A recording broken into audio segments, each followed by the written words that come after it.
Rihanna in love de Mamoudou Gassama.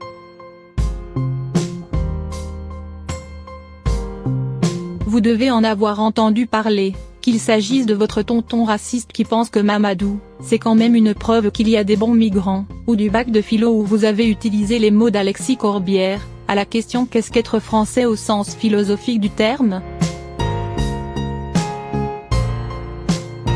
Dans l'affaire Mamoudou Gassama, un nouveau personnage, et pas des moindres, vient de faire son entrée sur l'Insta d'Emmanuel Macron, Rihanna. Manu et Riri.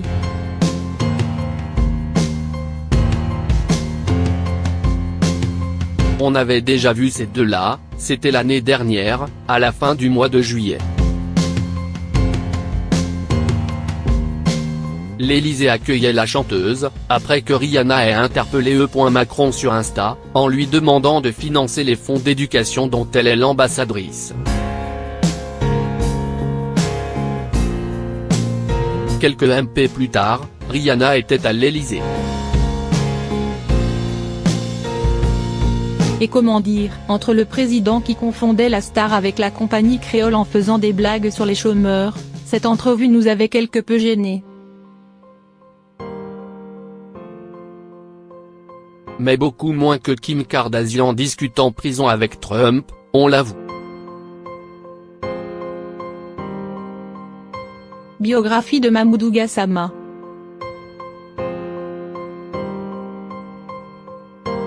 Mamoudou Gassama a quitté son pays en 2013.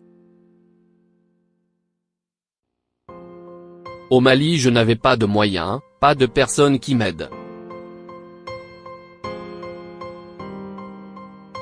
Mon père n'était pas là, a raconté le jeune homme à Emmanuel Macron, en rappelant que beaucoup de monde part pour aller chercher ailleurs.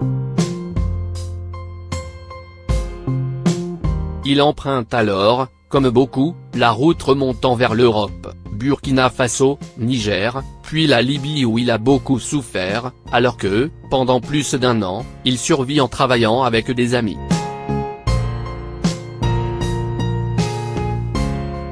On nous a attrapés, frappés, mais je ne me suis pas découragé, raconte-t-il.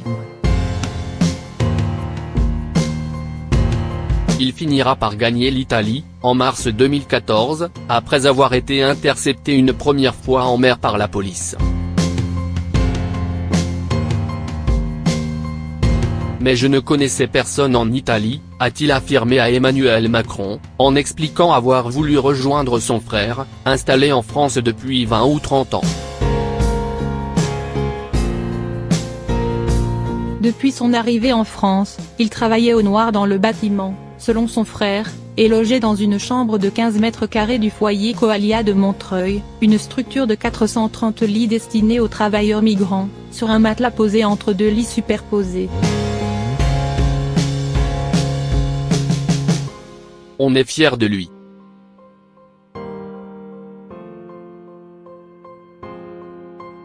N'ayant pas déposé de demande d'asile et ne faisant l'objet d'aucune obligation de quitter le territoire, il va désormais sortir de la clandestinité que connaissent les milliers de travailleurs sans papier en France.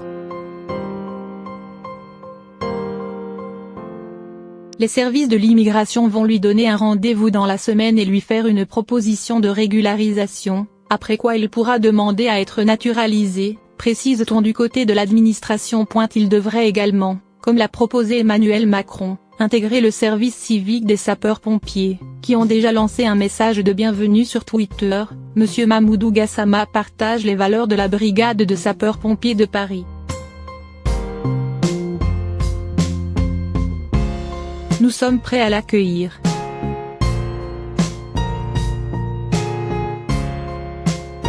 Dans la chambre où il est hébergé par des membres de sa famille, originaire comme lui du village de Yaguiné, son frère aîné, Birama, 54 ans, s'enthousiasme, on est fier de lui, dit-il, en décrivant un homme gentil, qui aime aider les autres, bref un vrai héros. Il décrit aussi un sportif né, depuis tout petit, il faisait du football au village, glisse Birama.